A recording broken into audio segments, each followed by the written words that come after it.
be more Netflix. Now, I'm sure at some stage you probably have been a member of Netflix, maybe you are still a member, and I'm sure you are well aware that the last thing Netflix wants you to do is to leave their platform. Even when you exit out of it, our TV says, are you sure you want to leave Netflix? So it's almost as if, do you really want to make this mistake of leaving our platform? But I'm sure you're well aware too, if you are going through any TV show, when it comes to the end of it, they don't even want you to watch the credits. They don't even want you to watch the intro or the credits. They just want to get you straight into the show, and they want to get you addicted to it. Now, as you're probably well aware, when it comes to the end of the show, you have this little bar on the bottom right hand corner, and you actually see it progressing as it's going into the next episode. And there was probably a stage, I think I remember a while back, it wasn't as fast as it used to be right now at the moment. At the moment now, when you see that little bar coming up, sometimes it's like who is quickest on the draw, whether it's you that can actually hit the stop button, or whether it's Netflix. And sometimes if you're scuttling around or you're looking for the remote control down the back of the cushion, Netflix usually wins, because they usually have the next episode on before you can actually get to turn it off. And again, I remember at one stage Netflix, one of the people who were over it, said that the biggest enemy was sleep. If they could get people to stay up 24/7 and consume their content and be on the platform as long as possible, that is what they wanted. They didn't want people to go to sleep. They wanted to just get them into one series after another, after another, after another. Yeah, there may be some kind of devious plan at the back of it. Maybe there is some kind of aliens and control of Netflix who want us just to sit at home watching TV all the time and not create anything, not invent anything, but just to turn into fat couch potatoes. Maybe there's some big devious plan at the back of all this, I don't know. But as I said, you're well aware that Netflix doesn't want you to leave their platform, and they don't want you to hit the stop button. They want you just to keep going in after one episode, another episode, another episode. Now, what I meant by be more Netflix at the start of the podcast episode here was that you should have a look maybe at their business plan. The last thing you want your customer or your reader to do is to leave you and to go on to somebody else's platform or to get into somebody else's content. What you need to do is you need to think, well, is there some way I can get my reader from this book straight into the next book? Now, when I had been writing a children's book series, there were 17 books in the box set. Well, there actually is a box set now, but before that there were actually 17 individual books. Now, what I used to do was probably like the old kind of matinee TV shows, where maybe you might have seen them before, the old kind of black and white TV shows that used to be on Saturdays. And what would happen is, at the end of the episode, you would always have the hero kind of hanging on by his fingernails.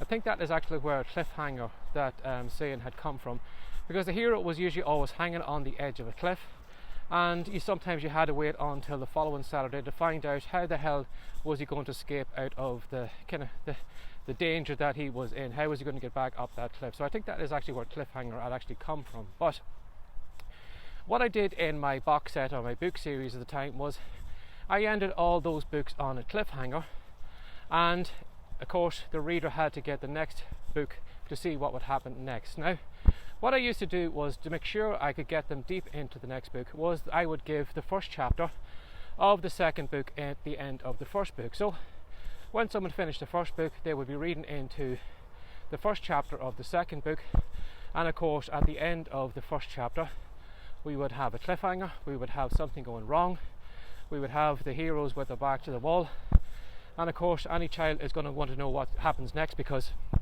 curiosity not only killed the cat, but it's a great way of making money. So if you can get your readers or customers curious of what happens next, you can lead them along through your content. Now, as I said, there were 17 ebooks, so a lot of the kids did actually go through all of those copies, because I had them linking one to the next one to the next one to the next one. So that's what I want you to think about. Whatever you're creating right now, is there some way you can be like Netflix when they do come to the end of it, when they do come to the point where they're about to close up your book, or the point where they're about to leave your site? Is there some way you can get them to stay on it?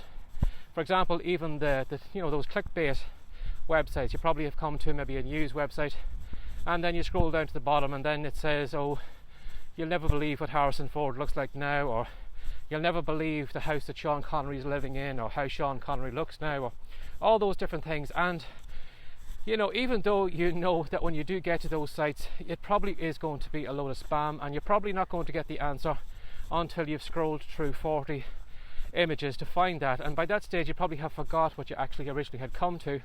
But you will find, you know, even though you fight yourself sometimes, the curiosity of what does Sean Connery look like now, or what does he live in, you know, what does Harrison Ford look like now, or what, all these different things, the celebrity stuff, it's very hard not to click on the link and to go over there and just check it and see what it's like. So if you have maybe a blog or something like that, now I'm not saying you should use kind of a lot of clickbaity, you know, blog titles, because, or you probably can use those, but what I mean is, when somebody does go over there, don't kind of lead them around by the nose and don't show them the content that they're looking for. You know, do show it to them straight away. But maybe you could use those kind of titles as maybe kind of sample or kind of examples or templates that you could use for your own blog, and just kind of reword them a little bit, but make them as intriguing as possible. So when somebody does get onto your blog, it's very hard for them to get off, because they're just kind of digging deeper and deeper.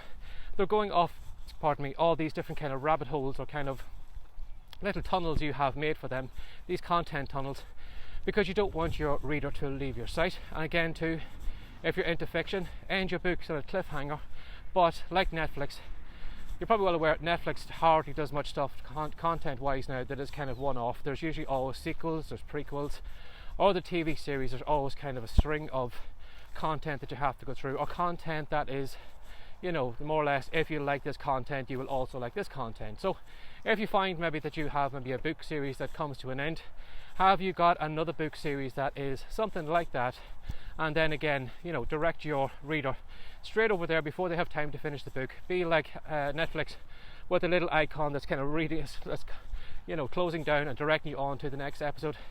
Give away maybe the first chapter of that other book series at the end of that box set, and try and get your reader to continue reading through your books, because as Netflix does, it doesn't want you to leave the platform. Again, they would be happy just probably to collect your membership every month and not have you show up, but they do a really good job of keeping you on the platform. They do a really good job of making you want to pay your monthly subscription fee, because you're going to miss out on the TV shows that everybody else is talking about, or the new releases, or whatever it is, because they make it so intriguing and so convincing. So have a look at Netflix now the next time you're on it.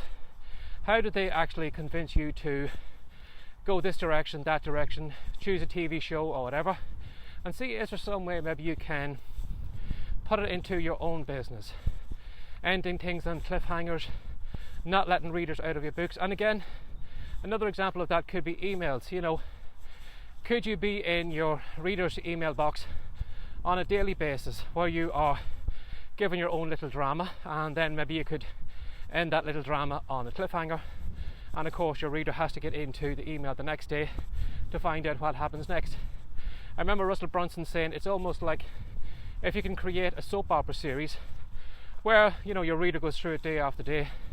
It's not really kind of, you know, highbrow content. It's just sometimes a little bit of entertainment or a little bit of your life story or whatever, but there's something intriguing in those emails that'll keep your reader opening them on a regular basis.